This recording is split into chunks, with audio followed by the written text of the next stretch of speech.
Howdy guys, and welcome to night 72 of the overnight feed recaps for Big Brother season 24, and welcome to Cliff Notes. Hope y'all are enjoying a fantastic Saturday morning. Let's talk about what happened overnight. Now, first of all, we've already had the HOH competition. We've already had nominations. Normally on a Saturday we'd be having the veto competition later today. We've already had the veto competition as well. We'll talk about that.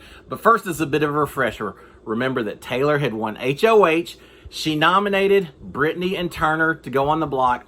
It doesn't really matter. It all comes down to the veto competition, which, as I said, was already held. Yeah, it was held yesterday. The house guests were woken up, did the veto competition. It sounds like it actually took place not in the backyard, but at another nearby location.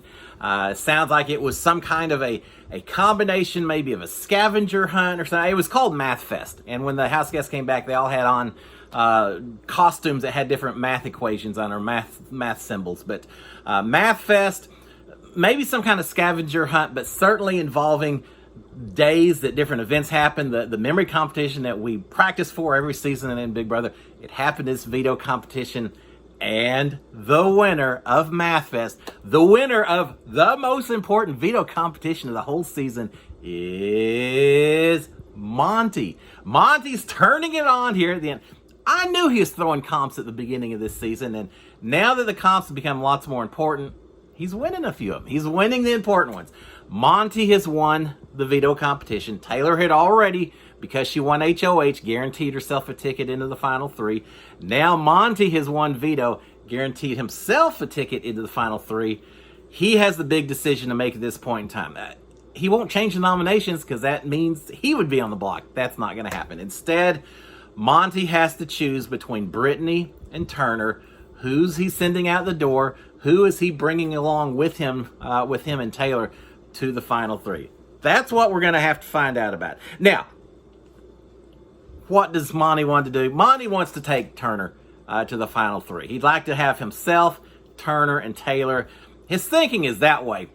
Regardless if one of them wins the final competition, either one of them would be likely to drag Monty to the very end. Would they? Probably. I think so. So that's what he wants.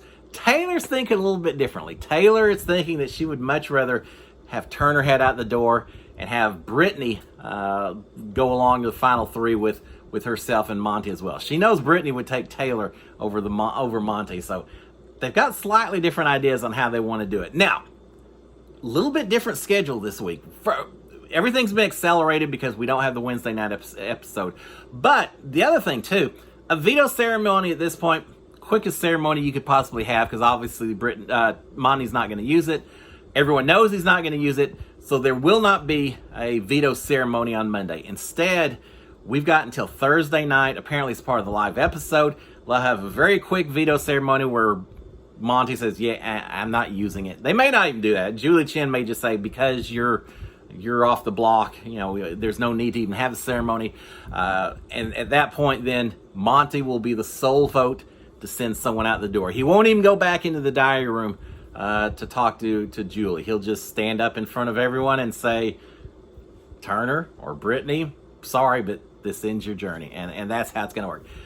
What does that mean? That means that between now and Thursday, we've got an entire full week of campaigning of Brittany, of Taylor, both trying to convince Monty why Brittany needs to stay, of Turner doing everything he can to push on that bromance and make sure that Monty keeps Turner instead.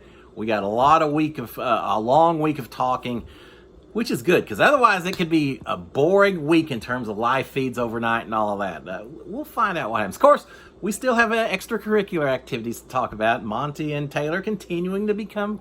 They've already become close to one another, as close as you can get. So we'll certainly talk about that as well. All right. So what did happen yesterday that we need to talk about? There were a few conversations. First of all, house guests spent the majority of yesterday just sleeping throughout the day, sleeping in rooms and beds outside, wherever they could find a spot, but a whole lot of sleeping. At one point, Brittany actually complained to the cameras, said, Big Brother, this just isn't fair. Everyone is sleeping, which means they'll be up all night long talking, and I go to bed early. It's not fair that you're not enforcing the rules. The three of them are going to hang out together, and that's the final three that we're going to get.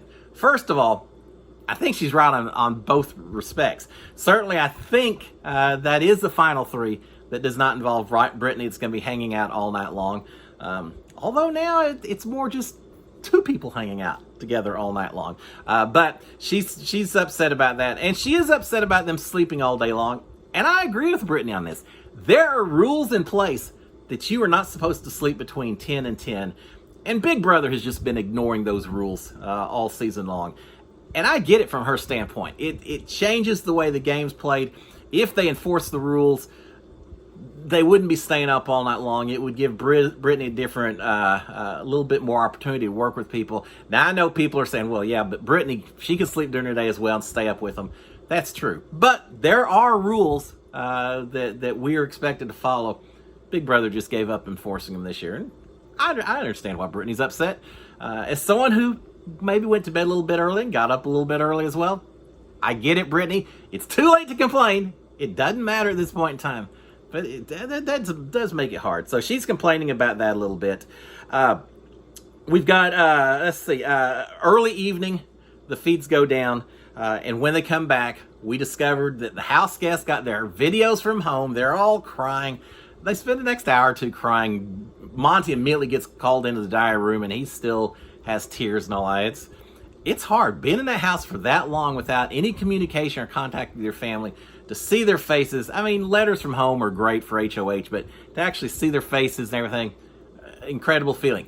Now, I wouldn't know, because during my season, my family was asked and did film a video from home to me, but for whatever reason, Big Brother decided not to show the home videos to us during our season, so we didn't get to see it. I'm still a little chapped about that, but I don't know what was going on. But yeah, we didn't get that opportunity, but I'm glad these house guests got it, because it was impactful. Again, they're all crying. They're all very reflective for a few hours after that happens. Brittany, at one point, is talking to the cameras and saying, look, make sure Steven, her husband, she says, make sure Steven gets to LA for the finale. I don't care what it costs. Just tell him to be here. Well, here's the thing. If somehow she and Taylor convince Monty to keep her and she makes it to final three, then her husband definitely will be flown out to LA. He'll get to sit in the audience, watch the finale and everything else. So all that will happen. If she gets sent home on Thursday, if she finishes up as the fourth place finisher, he can still come out to LA. Unfortunately, he will not be able to be in the audience to watch the finale itself. But there's something so special to have family members waiting for you when you're finally released. You do the finale, you do interviews and everything, and then all of a sudden Big Brother says, go be free. Go find folks and family and all that. Seeing your family standing there at that point in time, the best feeling in the entire world. So I do hope her husband's out there ready to give her a big old hug once this finale's there. I hope all of our house guests have family out there ready for them when it happens. All right. We've got, Taylor's talking to Brittany. She's telling Brittany, saying, look, I know I'm good for final three, but I want to be final two. I want to be final two with you. I'm going to do whatever I can to make sure that we get you saved this week, Brittany. And she's saying that Brittany says, well, you've talked to Monty. What's your gut telling you? And Taylor said, well, my gut says that I'm going to need to really cry and beg and plead in order for him to keep you here this week. I'm thinking there's something else that maybe Taylor can keep doing that will help convince Monty to listen to her and follow along with her in terms of keeping Brittany. Just a thought. But she's definitely knowing that she's going to need to pull on some heartstrings, work on emotions with Monty as the way to get him to keep Brittany. I think they understand they really don't have an argument from a gameplay standpoint to necessarily keep Brittany over Turner. So they're going to have to work it from another angle instead. We do have Monty talking to Taylor and basically confirming to Taylor that they have a final two. They're both agreeing to that, while not really saying officially it's final two. They're saying, well, maybe not we won't call it a final two, but I'm taking you to the very end. And Taylor says, I'm taking you to the very end. They're saying, well, we just won't officially call it a final two, so if anyone asks us, we can deny it, and we're not lying. Okay, a little bit of a loophole, but they've got a final two at this point in time. Brittany eventually, remember this whole deal, Michael, as he went out the door, told everyone, told Alyssa, told Monty, I think, as well, that Brittany was lying about everything. She was even lying about her career. So Brittany's going back and forth about how to handle that information. She finally broke down. She told Monty that her real job is as a hypnotherapist. That's what she does for a living. And Monty's like, wow, oh, that's pretty cool. No one should be surprised, right? After she's led these meditation sessions and all of that. But she does finally tell him that she's a hypnotherapist. But more importantly, I think, she also finally has admitted to Monty that, yes, a conversation with Turner did take place where we talked about being a final two together, but she's still deflecting a little bit. She's saying, but look, I only did it because Michael wanted me to. He wanted me to go out and get all the information about who was gunning for him, everything that was going on, and then he's the one who won the competitions to protect us. I was the information gatherer. He was a comp beast type person, and she said, I went and did that final two with Turner just because Michael asked me to. And a little bit later, Monty's kind of questioning her, saying, I just don't get why Michael would want you to form a final two with Turner at that point. And she doesn't really have an answer. But the fact that she mentioned that to Monty at this point, it makes me wonder, is she saying that because she wants to maybe create a little bit of a wedge between Monty and Turner by suggesting that, yeah, she talked about final two, but so did Turner. And maybe Turner isn't quite as tight with Monty as Monty maybe thinks it is. I wonder if that's why Brittany perhaps brought that up. But she does mention about her real job and the conversation taking place as well. Later, Brittany reveals to Turner and then Taylor as well that, yeah, she's not a toy tester, marketing person, whatever she said, that she actually is a hypnotherapist. And they're both surprised, but not really surprised. Who could really be surprised? So she's got that. Now, one thing that talking about gameplay, strategic of holding on to Brittany versus Turner. Brittany is also thinking that Monty won't save her because I think she's telling this to Taylor during her conversations. A hypnotherapist. Oh, and from a game standpoint, she doesn't think that Monty's going to save Brittany because he knows that if Brittany had the final choice at the end on who to take the final two, that she would take Taylor over Monty any day of the week. And she's right. She would take Taylor, and Monty knows that she would take Taylor. And yes, that's why he would prefer to have Turner instead of her. They all understand the logic, the reasoning of everyone else at this point in time. Doesn't mean that you can convince them otherwise, but they're understanding what's going on at this point in time. Now, Brittany does ask Taylor, says, so do you and Monty have a final two at this point? And Taylor says, no. He thinks we've got a final two, but no, we don't have a final two. It still brings up the point. If Taylor gets to the end and has to pick between Brittany and Monty, who would she take? Well, that's why Monty wants Brittany gone, so that she doesn't have to make that decision. Because otherwise, I'm not sure which direction she'd go. All right. They also agree, the final thing with this conversation, they also agree that Monty's not really realizing that if he makes it to a final two with Turner, that Turner's going to beat him any day of the week. And I think it's Taylor that says, Monty knows that. Monty knows that Turner can beat him. He just thinks it's going to be easier to get to the final two if he has Monty working alongside him instead of you, Brittany. And Brittany said, well, that doesn't make sense. Yeah, I understand. Make it as easy as possible to get to the final two, but if you end up getting there and losing, then what's the point of it? So that's what their thinking is. All right, Brittany's talking to the cameras a little bit, saying, I hate some of the stuff that's had to happen earlier, me turning on Taylor and all that. She says, but if Taylor makes it to the final two, she's got my vote to win Big Brother this season. So she's firmly Team Taylor when it comes to that. All right, we've got Taylor and Monty sleeping in the HOH room, all snuggled up with one another. They're being a little more careful now because the door is locked, as Brittany discovers when she tries to come upstairs. Monty quickly jumps up, unlocks the door, lets Brittany in. When Brittany comes upstairs, she sees the two of them alone in the HOH bed together, and the door's been locked. You put two and two together, right? I'm not sure she officially has yet, or that she has, but it seems pretty pretty easy to figure out to me, but she comes in for a second. I think she actually comments at one point. I don't think it's here. I think it's a little earlier. She even commented to Monty and Taylor and said, "Oh, it's so cute that y'all two switched bucket hats, that y'all are wearing each other's bucket hats."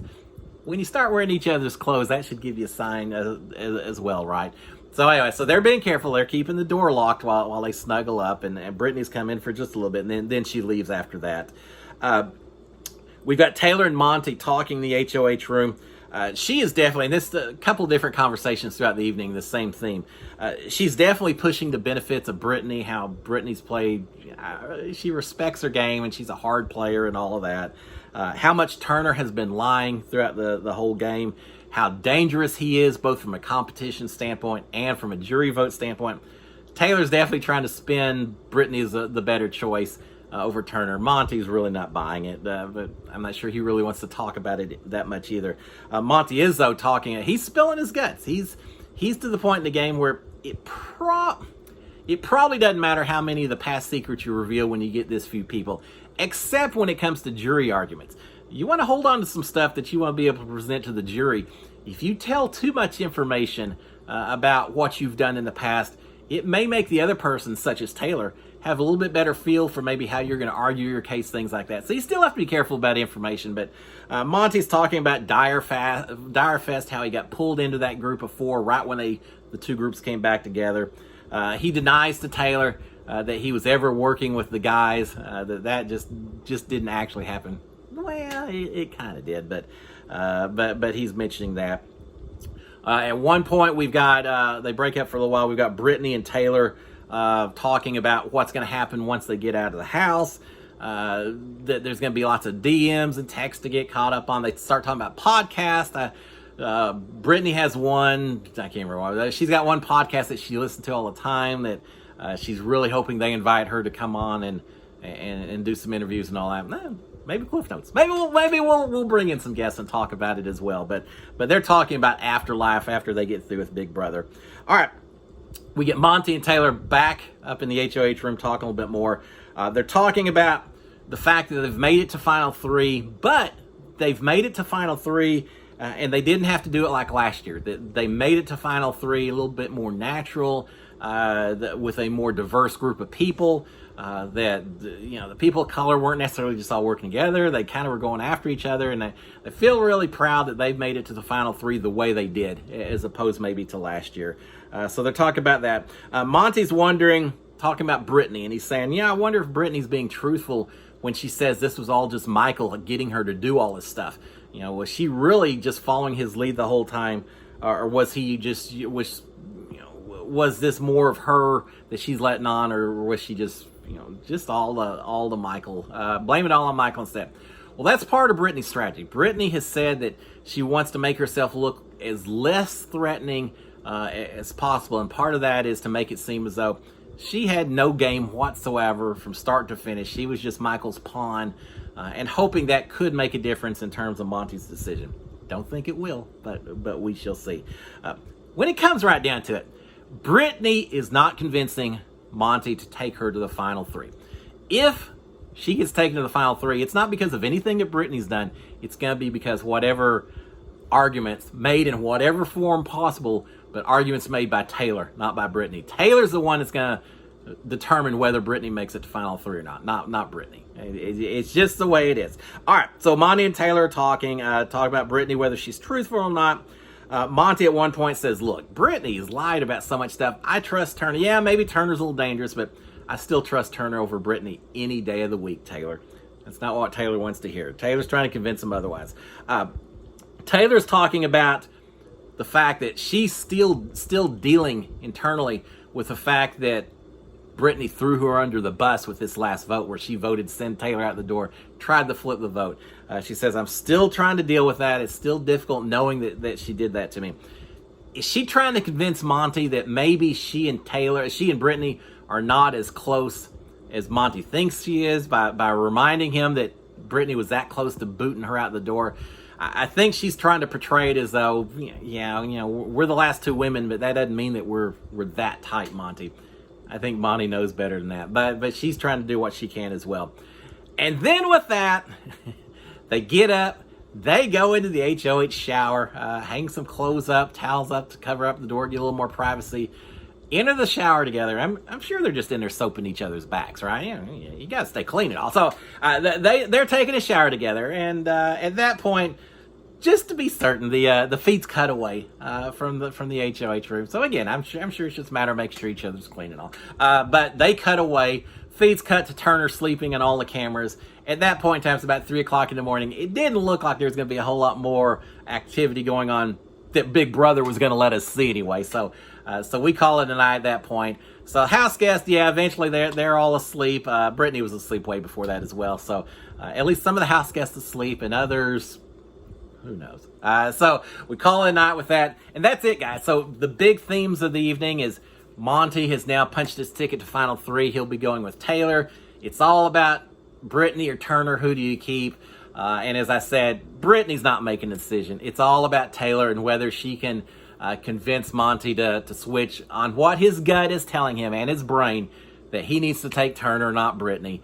But Taylor's going to do what she can. I don't think it'll work. Well, I don't know. You got a full week, so maybe I shouldn't say that. But right now, Monty is not convinced, and I think Monty's strong-willed enough. He'll stick to his guns.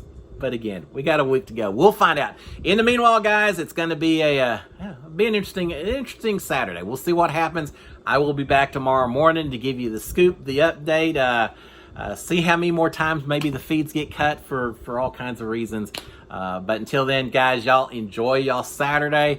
Hope my Aggies do better in college football than they did last Saturday. I'll be watching and cheering them on. And I'll be back tomorrow morning to give you the overnight feeds recap. See what happened overnight.